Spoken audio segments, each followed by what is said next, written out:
Christopher நோலனோட படைப்புகள்லேயே ரொம்ப most disliked ட்ரெய்லர்னா இந்த ஆடிசியோட trailer தான். இங்கே வந்து ஏன் இந்த கான்ட்ரவர்சி கிளம்பிச்சு, ஏன் இந்த பேக்லாஷ் ஃபேஸ் பண்ணுறாங்க அப்படின்னா, இது எலியட் பேஜ். இந்த எலியட் பேஜோட கேஸ்டிங் தான் வந்து பார்த்திங்கன்னா பயங்கர ப்ராப்ளம் ஆச்சு. சைனன் அப்படின்ற ஒரு கேரக்டரில் கேஸ்ட் ஆனாங்க. ரொம்ப இம்பார்ட்டண்ட்டான ஒரு விஷயமாக ப்ளே பண்ணுவாங்க. ஏன்னா இந்த ட்ரோஜன் ஹார்ஸை வந்து அந்த ட்ராயோட கேசலுக்குள்ளே வந்து பார்த்திங்கன்னா கொண்டு போகிறதுக்கு ரொம்ப முக்கியமாக ரொம்ப ஈஸியாக ட்ராஜன்ஸை வந்து பார்த்திங்கன்னா ஒரு மூளை செலவை பண்ணி பார்த்திங்கன்னா இவர் தான் செயல்படுவார்.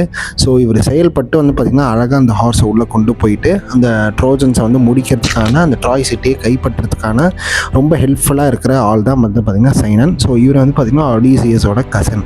ஸோ இவரை வந்து போயிட்டு எலியட் பேஜாக வந்து பார்த்திங்கன்னா கேஸ்ட் பண்ணதில் வந்து பார்த்திங்கன்னா எல்லாருக்குமே ரொம்ப மனவேதனை. ஏன்னா வந்து அவங்க வந்து விமனாக இருந்து மென்னாக மாறினவங்க. அண்ட் இவங்க வந்து அவ்வளோ மேண்டியாக இல்லை அப்படின்னு சொல்லிட்டு இங்கே நிறைய பேர் குற்றச்சாட்டு எடுத்து வைக்கிறாங்க.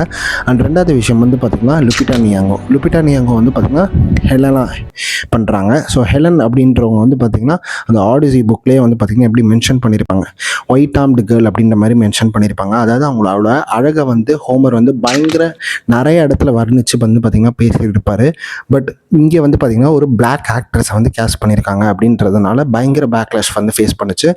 அண்ட் மோரோவர் வந்து பார்த்திங்கன்னா இது எல்லாமே வந்து பார்த்திங்கன்னா நீங்கள் வந்து ஆஸ்காரோட நாமினேஷனுக்காக தான் நீங்கள் பண்ணுறீங்க அப்படின்றது தான் வந்து இங்கே நிறையா பேரோட குற்றச்சாட்டாகவே இருக்குது.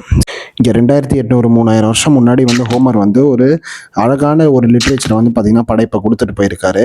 அண்ட் ஏன் வந்து இந்த மாதிரி நீங்கள் கெடுக்குறீங்க அப்படின்னு சொல்லிட்டு தான் இங்கே வந்து நிறைய வெஸ்டர்னஸோட ஒரு தாட்டாகவே இருக்குது. And moreover just be true to the book and facts அப்படின்ற மாதிரி தான் அவங்களோட எண்ணமாகவே இருக்குது. ஏன்னா இங்கே வந்து படிக்கிறதோட படத்தை பார்த்து இது உண்மைன்னு நினைக்கிறவங்க தான் அதிகம். So casting is an important decision in every film. ஃபீச்சர்ஸாக இருக்கட்டும் எல்லாமே முக்கியம் அப்படின்றத தான் எல்லாருமே நினைக்கிறாங்க.